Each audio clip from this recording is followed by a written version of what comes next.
आता मी कपासचे पराडी पाहून आली तिथे खूप पूर्ण नुकसान आहे त्याचे आणि हे पूर्ण दाणे सोयाबीनचे दाणे पुरी चिपटा पूर्ण जर पाहिले तर आता हा अंजनगाव तालुका आहे. मागे मी जाऊन आली ते दर्यापूर तालुका होतं आणि तिथे आपण पराडी कपासची पाहिली आणि हे सोयाबीन जर आपण पाहिलं तर असे पूर्ण काळे काळे हे झालेले आहे.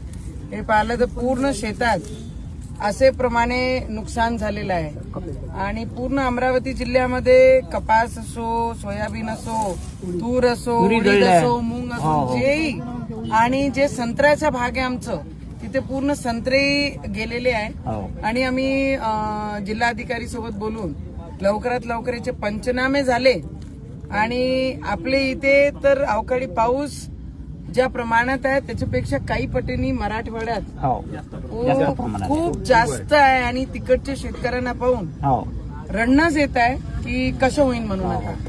पण आमचे जे अमरावती जिल्हे आणि आजूबाजूच्या भागात जेही अवकाळी पाऊस झाला आणि त्याच्यामुळे जे नुकसान झालंय ते सगळे शेतकऱ्यांना भरपाई भेटली पाहिजे आणि आम्ही आमच्या सरकारला नक्की विनंती करू काका की आपली शेतकऱ्यांची दिवाळी ही अंधारात नाही गेली पाहिजे.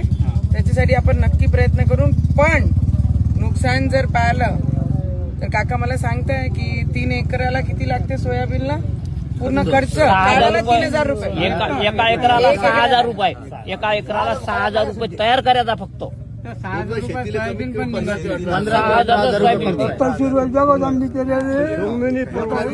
सोंगणाने परवडून राहिले भाव पाहिजे तर काहीच नाही असं नेलं ना 2100 रुपये 2,000 रुपये भाव 3,000 रुपये एकर समजायचा आहे मला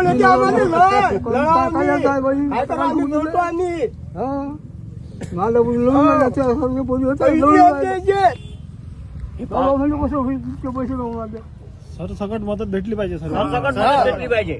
सार्वत्रिक नुकसान आहे. सगळ्यांचे नुकसान सार्वत्रिक नुकसान आहे. अंजनगाव तालुक्यात जरी पराठ्याची परिस्थिती आहे काही परिस्थिती आहे. डोक्यावल्या पराठा वाढल्या 5-5, 7-7 बोंड्या धरल्या त्यातही काळ्या झाल्या. सोयाबीनचा वेगळा विषय पण तूर मेलेली आहे तयार. आता समोर रब्बीचं पीक धोक्यात धोक्यातच आहे. तुरा जळल्या बऱ्याचशा शेतातल्या